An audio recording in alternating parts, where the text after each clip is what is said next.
Hello and welcome to another Animation 1-to-1 from Squiggly.com. I'm Steve Henderson and welcome to the podcast series that does what we do best on Squiggly, interviewing fantastic people from the world of animation. Today's 1-to-1 is with Maryam Mohajer, BAFTA award-winning director of Grandad Was a Romantic, which has finally been released online. Based in the UK, Maryam fills her work with the flavour of her Iranian birthplace for visual and musical collaboration, creating work that can make you laugh, and in the case of her previous work, Red Dress, No Straps, creates devastating drama that leaves the audience profoundly affected. After a hugely successful festival and awards run, the film is finally available online. We caught up with Maryam to find out more about the making of her film. Maryam Mohajer, thank you very much for talking to Squiggly today. It's really exciting that your film Grandad Was a Romantic is being released. Thank you for having me. Thank you. I'm very excited, very excited. Great, and it's been a long time coming for the film to be released. It's a tender and intimate film that I suspect tells a personal story. But can you tell us how much of your filmmaking process stemmed from reality? It's a lot based on personal memories. But what I always say is, yes, my granddad is in there, but so are 2 or 3 other characters. But when I base my characters on real people, I tend to do that. I mix them up with either other people that I know or I know of, or even some mythical characters, just to make them more interesting. Everything is to make the story work, basically.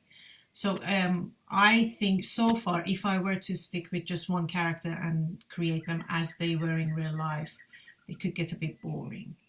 And also in general, the main thing that brought the idea to my mind was how we think about old generation love stories. We idealize them and it's always so beautiful and they love each other so much. But then, depending on who or what side of the family you hear the same story from, the story and the characters could change quite dramatically. And I find that hilarious. It's the same people, but depending who tells you the story, it could be completely different. So I thought there is a lot of potential there for a nice comedy. That window to the past, the rose-tinted glasses, I suppose that's something that the film really applies. So your granddad, or Grandad in the film, I should say, he is portrayed as this kind of almost superhuman character, he with his big twirly mustache and a man's man, I suspect. Is that the fiction? Yeah, none of my granddads were sporty even, but it's almost like a kind of a hero, characteristics of a hero in the olden times in Iran, with the mustache and the sport. The sport still exists. It's a very, very, it's probably the first kind of bodybuilding exercise in the world. And I did a lot of research into that, actually, just to get the movements right. It's a very macho, very traditional, very much strength-based sport. But then when you look at the movements, they're actually quite elegant. There is even, it's like dancing, and there is music all the way through as well. So it's more based on like a cultural ideal character, I would say, that look. Fantastic. And that leads nicely onto the question I was going to ask, because I wasn't aware of the sport. I just saw the animation and the framing of the character and everything. But there is obviously a Iranian, a Persian flavour to the film. I would say the traditional paintings or the traditional artwork that frames the picture, the film as well. Are there things in the film that a Western audience might not necessarily have picked up yet? There might be. The first thing that comes to mind is using text, Persian text. It's very different from Latin. and I used it as to make patterns in this film for the first time. For example, the bride dress, the lacing at the back. It's made of the word arus, which means bride in Persian, and I just put them next to each other, and then this beautiful pattern came up. That's something I would definitely want to continue as well. I want to work more on that, using text as a form of pattern. Well, tell us about your process. Obviously, we can see you've got paintings in the background there, and paintings are very much a part of your background. There's a hand-painted look to the film, isn't there? Painting, my background is in painting, and I do use it a lot in my films. Specifically texture. I'm obsessed with texture. I love texture. And yes, the film is a mix. There is hand drawn and hand painted, some just textures, and then I use TV paint to put everything together. And there are layers, so many layers on top of each other, just to give that, I don't know, imperfect, real life like feeling to it. There's clearly a personal connection to the film, as we've said. Your grandmother is clearly somebody that's deeply rooted in the film and in its origins. Does having a personal connection to a film for you as a filmmaker make it easier or more difficult to complete the film and to share it with the world? I would say more difficult. I mean, it might help you in sense of research, because you have that character, and at least what kind of, I don't know, wallpaper they would use. So you don't need to look into archives for that. But when you base it on real people, um, if you care deeply about this person, it's very tricky, because you most likely have to, you can't idealize them. Basically, you might even have to lie and take them down from that pedestal that you've always had for them, again, for the story to work. So and the other way around, like if you're very angry at this person, or you don't care for them, or you've got, I don't know, some unsolved issues with that character, then that could easily take over your story as well and ruin it. So keeping your distance and being ready to just destroy that character is quite a challenge. And the last thing, if this person, like in this case my grandmother, if they're no longer alive, it's almost like you go back and say goodbye again, looking at their pictures, their belongings, trying to remember, the movements, how she would walk, how she would, so yeah, it's quite an emotional process, and I would say more challenges than shortcuts. Your daughter's the voice in the film. She's the narrator, I believe. Is that kind of intergenerational link something that you found? Um, yeah, it just happened. It started with my last film, Red Dress No Straps.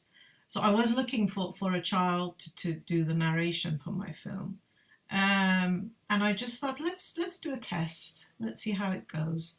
So it wasn't like she was here. It was easy. No, I did a test, and I thought her voice really fit in with the story very well. So I used her for this one as well. But like for the next one, I have been planning to use her voice, but it might not work, because she's now grown. She's quite older, and I'm not sure if her voice is gonna work the same.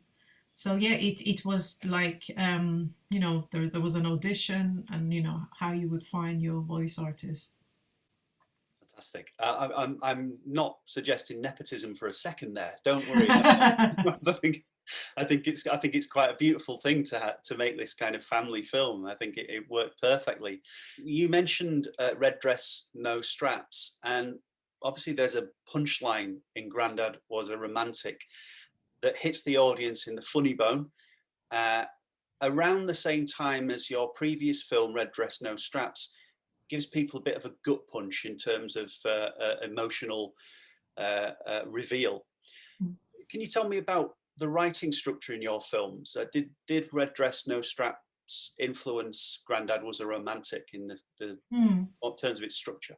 They're very different. That the writing process was very different between the two. But just first to say it simply, I remember watching Red Dress No Straps with the audience in cinemas, the good old days when we go to cinemas and festivals.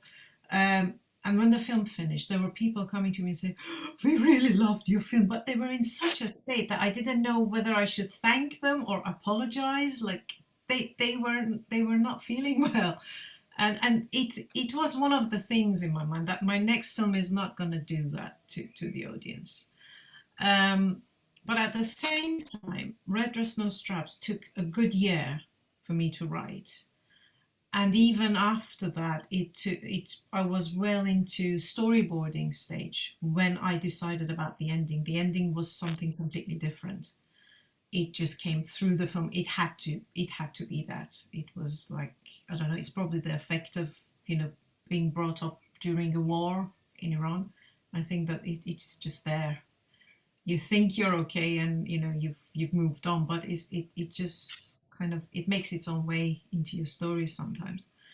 um Grandad Was a Romantic was completely different. I started writing and I finished. It was there, the ending was there. I just needed to find the best last three words. I'm not going to give it away, but that took me a while to find like the best one. But it was very, straightforward, quickly done. It's quite short. It's a lot shorter than Red Dress No Straps as well. So obviously, any responsible parent doesn't like their children swearing, but obviously it's part of the job for for your daughter on this film. How was that? Yeah, it took a while to work out. I can't ask my daughter to swear. And they're quite, quite rude words. So what I did, I I researched very hard to find words that would rhyme with those swear words. And I got her to say those words, and which were not rude at all. They were very appropriate words. And then I tested, like, if I beeped in the middle, it would sound like that swear word. So yeah, that was probably one of the biggest achievements of this process. Fantastic. That's brilliant. I admire anyone who can maintain that authoritative parental attitude of not being able to swear, but at the same time make it sound like their Yeah. new daughter has swore. Yeah, I could give tips to people about it if they wanted to work with their children. Fantastic. I need to ask you about the obviously the humour of Grandad Was a Romantic. You yourself a British Iranian. Um, is the humour British? Is it Iranian? I think it's both. I mean, I've been living in the UK for over 20 years now, so I am definitely, yeah, British Iranian, Iranian British. Um, there is a darkness in British humor that I really love, mixed with the subtle. It works for me so well. Maybe I have a dark side, I don't know, but I really like the dark humor. Uh, but at the same time, culturally, um, I would say Iranians do laugh about like the worst tragedies of their lives. I think it's been our survival kit. Even nowadays, if you look at the Iranian Twitter, you'll see, horrible, horrible things happen, but there will be, something funny about it, something said about it that's quite funny. So I think it's a mix of both. There's a kind of a reflection there, perhaps, Hmm. Yeah, in yeah. that. Even during war, I remember like it was a thing, and again, culturally, like I haven't seen that here, like in a big group of people, like a social group gathering. There are times that one person will stand up and say like a funny story, and everyone would laugh. It's a thing. It's a known, I don't know, activity in parties. So it's a big part of our culture, I think. So this film was a self-funded indie film. Uh, I mean, I'm going to ask a ridiculous question. That must have been difficult. Ha. Yes, it was.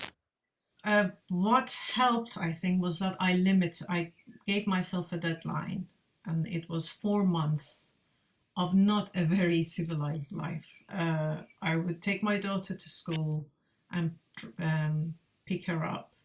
That was my main interaction with outside world. The rest of it, I was here, just animating. So 4 months, no weekends, no holidays. I did take Christmas Day off, but that was about it. The rest of it, I was here. 4 months. Wow. Very, very disciplined. That's good. You have to. I will absolutely. So you won the BAFTA for the film. Congratulations. What does that mean for a short filmmaker, an independent filmmaker like yourself? Does winning a BAFTA help open other doors to make your next film?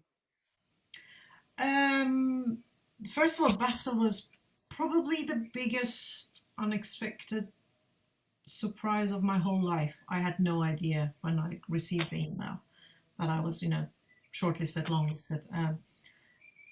In the sense of, like, if you're asking if I've got any funding for my next film, no, nothing yet. I am going to apply. I will keep you updated. But I think it does.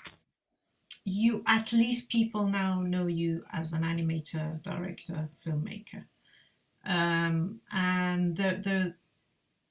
I've been invited to do a lot of talks and webinars, and I do enjoy that. I find that very interesting. But no funding as such. I haven't really applied yet, so I wouldn't. But no one has approached me to make them a film, if that's the case. A big award like BAFTA doesn't mean that you have to swim through money to get to your front door. It doesn't work like that. I'm sure people would be get rid of that. It's great though. I mean, it's fantastic. It's one of the best experiences one could have. But no, it doesn't bring you. I mean, it hasn't brought me money, but I wouldn't change it. I wouldn't change anything. And I must say, obviously, in your speech, you dedicated it to the people of Iran. We've said, your films, they do take on political messages. That's clearly an important thing for a filmmaker to be doing. Is that something that you'd agree with? Definitely. But what I am very careful of is that I don't, like, when I start a film, I never tell myself, okay, I'm going to make it. It's time to make a film about this issue, so I'm going to make it. I'm a bit selfish in that sense. I write about what's, like, in my heart at the time, what I'm connected with. And I believe as long as I'm honest and, it is really coming from the heart, then all those, everything that hurts, everything I need to say will come across. I hope that makes sense. No, it makes perfect sense. Well, Grandad was a romantic should be released online very soon. We're all looking forward to having a laugh. We all know we need one in these times. Maryam Mohajer, thank you very much for talking to Squiggly today, for sharing your process, and for telling us a little bit about the behind-the-scenes nature of your film, Grandad Was Romantic. Thank you very much. Thank you very much for the opportunity. Grandad Was Romantic is available now on Vimeo, but you can find out more about the film on the Grandad Was a Romantic Facebook page. And if you'd like to find out more about Maryam and her work, you can follow her on Twitter. Your support for the site means a lot, so if you can like and share this Squiggly one-to-one video, or leave a nice review for our podcast on whatever podcast platform you use, we really appreciate the support. You can follow Squiggly on Instagram, Facebook and Twitter. You can like and subscribe to our YouTube channel, and for more animation videos, for the latest news, reviews, interviews, podcasts and anything else really from the world of animation, head over to squiggly.com.